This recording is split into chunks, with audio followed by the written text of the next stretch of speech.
Why are Black and Hispanic struggling? Why is it so difficult for us to make ends meet?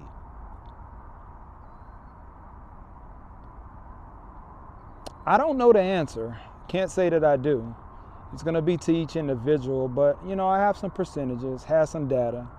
I'm going to look into it and just talk through how it's affected my journey and how it could be affecting yours. Thanks for checking out my channel. My name is O'Neal. This is the channel called Building Bronze. And just to go into the channel name, Building Bronze came from the bronze medal in growth. Those are the two things that impacted the name of my channel. I'm a Black individual, obviously, African American, but Hispanic culture is deeply rooted in my family also. My kids are half Hispanic. So I learned through spending time with that side was that, like, hey, we're all going through the same things. Black and Hispanics, we're going through the same things. But I called the channel Building Bronze not because of just trying to support Black and Hispanics. I called it Building Bronze because there's a lot of people that are starting in third place. I mean, you could be white, you could be of multiple nationalities. The class that you're in and the fact that you might not come from generational wealth or come from a family that's financially literate, that's not specific to Black and Hispanic families. That's not specific to just people in lower class. There's a lot of people that just don't have the education to make better decisions financially. Almost 70, a little bit over 70%, closer to 75 to 76% of African American people are living paycheck to paycheck. That's almost 8 out of 10 Black people you see are living paycheck to paycheck, or at least feel like they're living paycheck to paycheck. That has to be a very, very uncomfortable way of living. It has to be extremely stressful. You most likely are carrying a lot of financial burden and weight on your shoulders. And most likely you have kids, you have family members, you have people that you're supporting, but you're supporting them in this stressful environment where most likely you wasn't educated on finances. And as the Hispanic culture goes, and this is just speaking through some of the conversations I've had with family members, they have the same struggles. And if you're white, if you're of a different nationality, this lands with you too, right?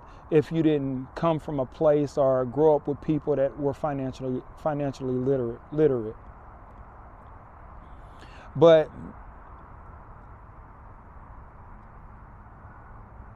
you have to look in history to understand that African Americans are maybe a generation to 2 generations out of slavery. So there wasn't any wealth passed down. So a lot of the knowledge we're gaining is current knowledge. It's right now. And then as a culture, we have a keep up with the Joneses culture. It's a very flashy culture.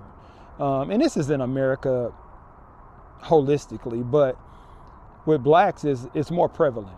The gold chains, the flashy cars, the shoes, the things that you're showing off on Instagram and stuff of that nature, like that impacts your thought process when it comes to saving. Because your goal is not to save more money. A lot of times, because I went through this, so I'm talking about the things that I went through. A lot of the times, the goal is to figure out how you're going to spend that next dollar. I thought of when I was thinking about this, man, I remember back in the day, I would deposit to withdraw the deposit. That's all I was doing. I was depositing my check to withdraw the deposit. It wasn't to put it in my savings, distribute it to different accounts. It was depositing it to withdraw it, to spend it on bills and whatever else I can find to spend my money on. I mean, what I've learned is that, like, our history, of course, didn't help us. Like, people that were immigrants, their history of getting here with nothing didn't help them either. But we now have the knowledge to be better. So why are we oppressing ourselves? Why are we holding ourselves down? Like, who's going to be the matriarch? Who's going to be the patriarch of the family that brings everyone together and talks to them about better financial decisions? Are you going to be that person? Are you going to be the person that has the tough conversations with family members that are making bad financial decisions? You don't have to be in their pocketbook. It's not what I'm asking you. What I'm asking you, are you going to ask the right questions? And the first thing you should ask, not only yourself, but if you have solved that problem with yourself, you want to ask them the whys behind it. You want to get the reason they're making that decision. One thing I learned by talking to a lot of people and thinking through the things I went through, and I've said this many times before, a lot of people buy things just because they believe they deserve it. I deserve to have it. I want it, I deserve it. It's not that I need it. You know, our ancestors fought. Some of the people that came over to the United States as immigrants worked diligently. So some of the Latino families' ancestors worked diligently hard to make a living for themselves. So they put together and put forth all this effort. So we have the work ethic. It's in our genes, it's in our souls. We bring in a lot of money as a culture. But it's not about what we bring in, it's about what we're putting out. It's about how we look at money. And do we have a plan for the money that's coming in that doesn't involve wants, that doesn't involve the desire to seek the things that we feel like we deserve? We deserve a lot of things in life. We do, right? You work hard, you're on this earth. Each and every day can be a tough day, depending on what you're going through from a stress level perspective. But this is what I want you to think about. Do you deserve to create a better future for yourself, your kids, and your family? And how are you going to approach creating that better future?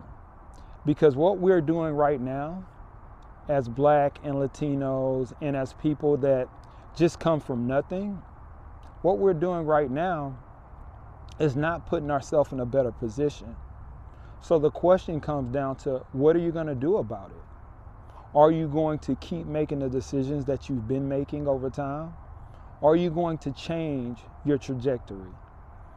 Will you be the person that your grandkids are talking about when it comes to being a matriarch or a patriarch of the family? Are you going to be the person that started this generational wealth journey and gave back to your family on a different level? I personally want to be that person. When I look at my kids, when I look at my family members, I'm going to ask the tough question. I'm going to talk to them about budgeting. I'm going to talk to them about, like, what's your financial plan? What's your saving rate? What is your net worth? Let's talk about it. You know, now, not everybody's going to want to disclose that, but at least you can ask them to think about it. Like, what are they doing about ensuring that their future is not like their past? Again, thank you for checking out my channel. This is O'Neal, Building Bronze. Really appreciate you stopping by, and I hope to see you in the next one. Thank you.